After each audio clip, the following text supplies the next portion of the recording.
윤석열이 가지고 있는 환상은 극우 집회에 나가고 매일 극우 뉴스나 유튜브를 보는 장년층에서 쉽게 나타나는 현상입니다.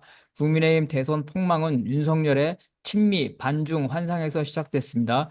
윤석열은 자기가 반미, 반일, 친중, 친북하는 민주당을 싹쓸이로 총수하기 때문에 미국과 기독교 극우가 친이 쿠데타를 지지할 것이라고 오판했습니다. 이들은 자신의 친미, 친일, 반중 반북 정책을 지지하기 때문이라고 본 것입니다.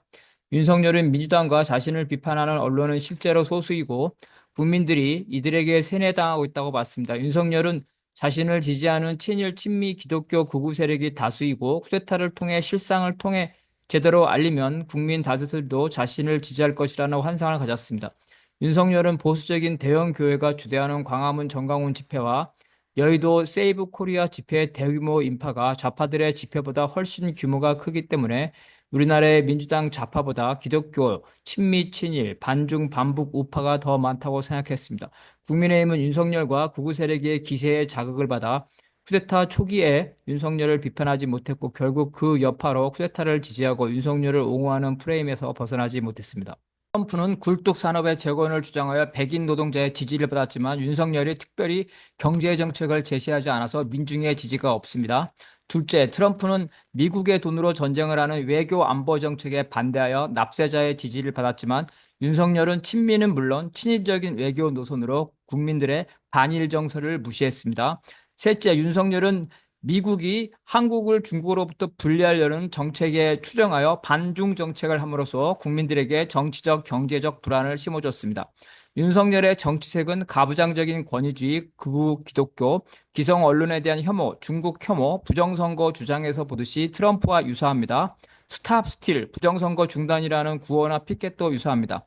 트럼프가 공화당을 극우로 이끌고 공화당을 지배한 것도 윤석열이 국민의힘을 극우로 유인하여 국민의힘을 지배한 것과 비슷합니다. 심지어 정강훈 목사는 3월 11일 헌법재판소 앞 집회에서 트럼프가 윤석열에게 계엄을 하도록 권유했기 때문에 윤석열을 구해줄 것이라고 허무맹랑한 연설을 하기도 했습니다. 김문수와 한덕수의 단일화가 난장판으로 이어지면서 국민의힘 지지자들도 윤석열 친위대인 쌍권의 독단에 몸서리를 쳤습니다. 그 결과 한덕수 낙마와 윤석열 친위대의 추락입니다. 국민의힘 막장 드라마가 끝나자 이재명과 김문수의 승부가 결과가 뻔한 싱거운 게임이 됐습니다. 국민의힘이 내란을 비호하고 윤석열을 버리지 못해 결국 대선을 망친 겁니다. 국민의힘이 첫 발을 잘못 디딘 것은 정강훈이 광화문에 집결시킨 기독교 극우의 엄청난 인파에 내란을 합리화시킨 것입니다. 국민의힘 의원 대다수가 윤석열을 지지하면서 내란에 반대하고 윤석열을 탄핵한 한동훈을 쫓아냈습니다. 그리고 윤석열 친위대 권영세, 권성동을 지도부로 앉혔습니다. 한동훈이 당권에 이어 대권을 차지하면 차기 총선에서 자신들이 한동훈한테 공천권을 받지 못할 것이라고 두려웠기 때문입니다. 쌍권 지도부가 성립된 이후 국민의힘이 윤석열과 극우에 끌려다니면서 대선에서 반한동훈 전선을 쳤습니다. 국민의힘은 결국 오세훈 혼중표 한동훈을 버리고 극우 김문수를 선출한 이후 윤석열의 후계자이자 미국이 지원하는 한덕수와 후보 단일화를 한다는 윤석열과 극우, 친미 프로젝트를 추진하다가 스스로 자멸한 것입니다.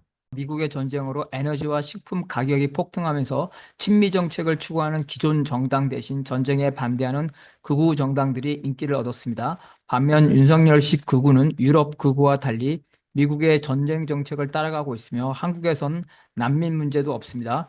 윤석열식 극우는 유럽 극우와 달리 친미, 친일, 반중, 반북 노선으로 유권자의 지지를 얻지 못하고 있습니다. 유럽의 극우 정당은 주로 아프리카와 중동에서 발생한 전쟁 난민을 받아들이는 것에 반대하면서 성장했습니다. 미국이 전쟁을 일으키고 유럽에게 참전을 강요했지만 미국은 전쟁 난민을 받아들이지 않고 유럽만 받아들이는 것에 대한 반대 여론이 높습니다. 한국에서 1등만 당선되는 소선거제와 3%가 넘어야 1석이라도 받을 수 있는 엄격한 비례대표제 때문에 극우 정당은 진보 정당과 마찬가지로 원내에 진입하기 힘듭니다. 유럽은 득표율과 의석 비율을 일치시키는 비례대표제를 운영해서 새로운 소수 정당이 원내에 진출하기 쉽습니다. 프랑스는 광역의원 선거에서 비례대표제와 선거연합정당을 허용하고 있고 총선에서 결선투표제를 허용해 제3세력이 성장할 수 있습니다. 결국 유럽이 소화할 수 없을 정도로 많은 전쟁 난민이 유입하면서 유럽에서 일자리, 치안 문제 등이 악화되면서 유권자들이 극우 정당을 지지하게 됐습니다.